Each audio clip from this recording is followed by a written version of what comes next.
Assalamualaikum warahmatullahi wabarakatuh. Bapak dan Ibu guru, salam dan bahagia. Setelah mengikuti pelatihan mandiri Merdeka Mengajar yang terdiri dari 7 topik, pada kesempatan kali ini saya akan melaksanakan aksi nyata pada topik yang pertama, Merdeka Belajar, menyebarkan pemahaman Merdeka Belajar. Pada modul yang pertama, mengenali dan memahami diri sebagai pendidik, dijelaskan dalam modul bahwa apapun profesi kita telah menyadari kebutuhan untuk terus belajar secara mandiri. Demikian juga peran kita sebagai pendidik, kita perlu terus belajar agar bisa mengantarkan murid-murid untuk berdaya dan menjadi manusia merdeka. Manusia merdeka adalah manusia yang hidupnya bersandar pada kekuatan sendiri, baik lahir maupun batin, tidak tergantung pada orang lain. Kita harus terus beradaptasi dengan perubahan yang ada agar bisa menciptakan proses pembelajaran yang sesuai dengan kebutuhan murid. Sesuai dengan pesan Ki Hajar Dewantara bahwa pendidikan umumnya berarti daya upaya untuk memajukan bertumbuhnya budi pekerti atau kekuatan batin, karakter, pikiran atau intelek, dan tubuh anak. Kemudian pada modul yang kedua, mendidik dan mengajar.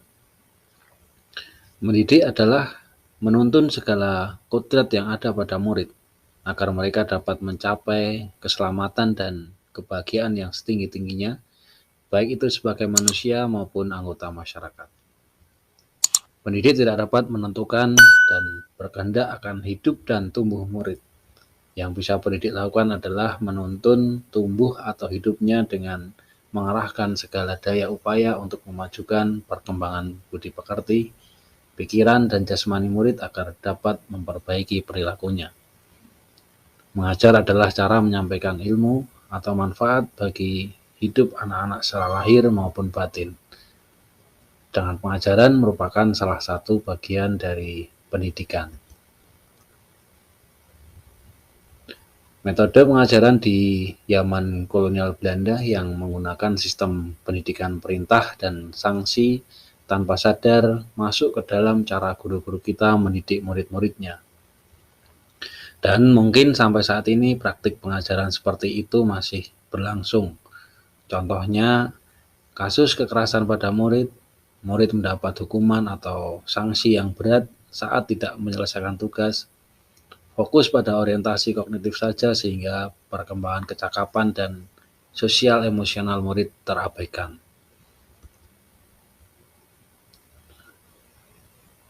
Kemudian modul yang ketiga, mendampingi murid dengan utuh dan menyeluruh. Menurut Ki Hajar Dewantara, segala perubahan yang terjadi pada murid dihubungkan dengan kodrat keadaan, baik alam dan zaman. Kodrat alam berkaitan dengan sifat dan bentuk lingkungan di mana mereka berada, sedangkan kodrat zaman adalah bagian dasar pendidikan murid yang berhubungan dengan isi dan irama yang bergerak dinamis sesuai dengan perkembangan zaman. Sebagai seorang guru, kita harus memahami kodrat keadaan masing-masing murid, sehingga dapat memberikan pengalaman-pengalaman belajar yang sesuai di mana murid tinggal dan sesuai dengan perkembangan zaman.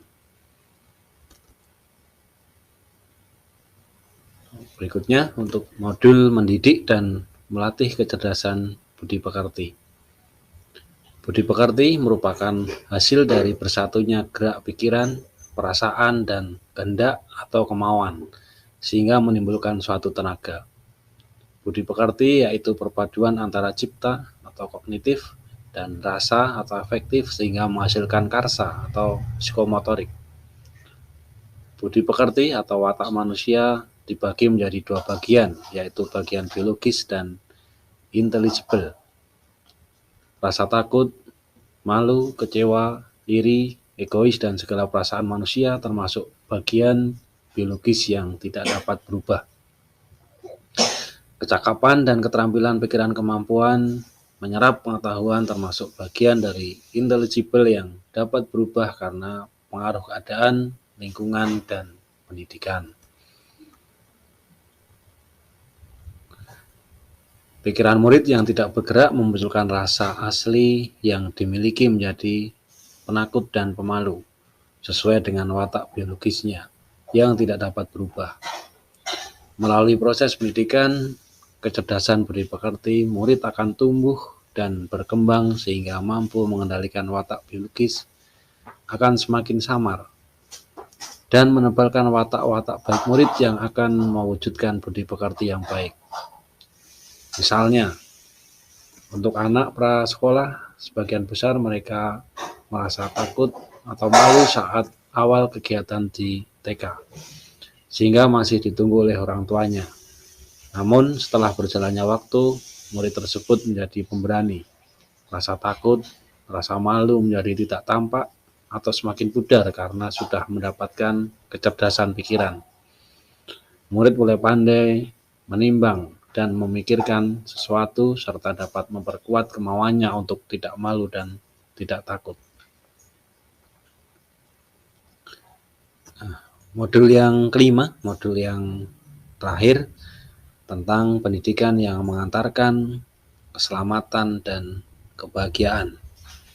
Ki Hajar Dewantara mengenalkan sistem Among sebagai suatu metode pendidikan yang menekankan pada proses pembelajaran yang dikenal dengan ing ngarsa sung tulodo, ing matya mangun karso, dan tuturi handayani. Pesan Ki Hajar Dewantara, tuntunlah murid sesuai zamannya. Sekarang guru tidak lagi menjadi satu-satunya sumber pengetahuan, tetapi guru berperan sebagai fasilitator pembelajaran. Peran guru adalah memfasilitasi dengan baik dan benar bagaimana murid dapat membangun pemahamannya dengan maksimal. Tugas mendidik adalah mengembangkan seluruh potensi yang dimiliki murid, yaitu kecerdasan rasa, karsa, cipta, dan karya agar murid menjadi manusia seutuhnya. Demikian tadi 5 modul yang dipelajari dalam topik yang pertama, yaitu Merdeka Belajar. Berikutnya, setelah Anda mendengarkan presentasi saya tentang Merdeka Belajar, isilah form umpan balik pada link berikut ini. Terima kasih, mudah-mudahan bermanfaat.